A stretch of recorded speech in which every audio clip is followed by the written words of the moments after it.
অযোগ্যদের বাদ দিয়ে নিয়োগ প্রক্রিয়া চলবে বলে রায় দিল কলকাতা হাইকোর্ট। সোমবার এসএসসির নতুন বিজ্ঞপ্তি নিয়ে দুপুর 2টো নাগাদ রায় দিল কলকাতা হাইকোর্ট। বিচারপতি সৌগত ভট্টাচার্য নির্দেশ দেন, কোনো দাগি বা চিহ্নিত অযোগ্য প্রার্থী যদি আবেদন করে থাকেন সেই আবেদনপত্র বাতিল করতে হবে। সোমবার নির্দিষ্টভাবে চিহ্নিত অযোগ্যদের নিয়ে নিজের অবস্থান স্পষ্ট করে রাজ্য এবং স্কুল সার্ভিস কমিশন। প্রসঙ্গত 26,000 চাকরি বাতিল মামলায় শূন্য পদে নতুন করে এসএসসি নিয়োগ বিজ্ঞপ্তি জারি নিয়ে একাধিক মামলা চলছে।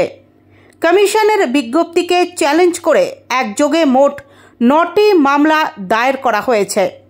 বিচারপতি সৌগত ভট্টাচার্যের বেঞ্চে চলছে তার শুনানি পর্ব।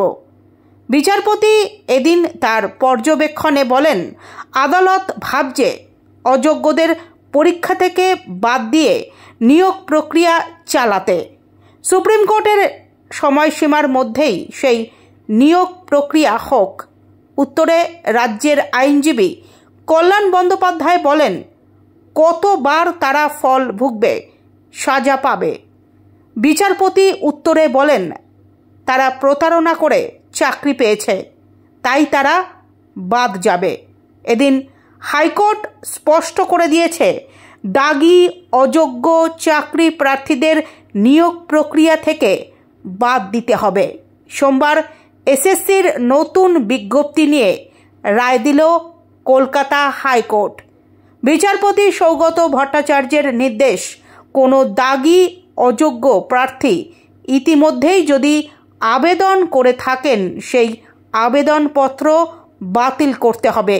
হাইকোর্ট স্পষ্টতই জানিয়ে দিয়েছে, সুপ্রিম কোর্টের নির্দেশ মেনে নিয়োগ প্রক্রিয়া শেষ করতে হবে। একই সঙ্গে গত 30শে মে যে বিজ্ঞপ্তি দিয়েছিল এসএসসি, তাকে সামনে রেখেই নিয়োগ প্রক্রিয়া চালিয়ে নিয়ে যাওয়া যাবে বলে জানিয়েছে আদালত।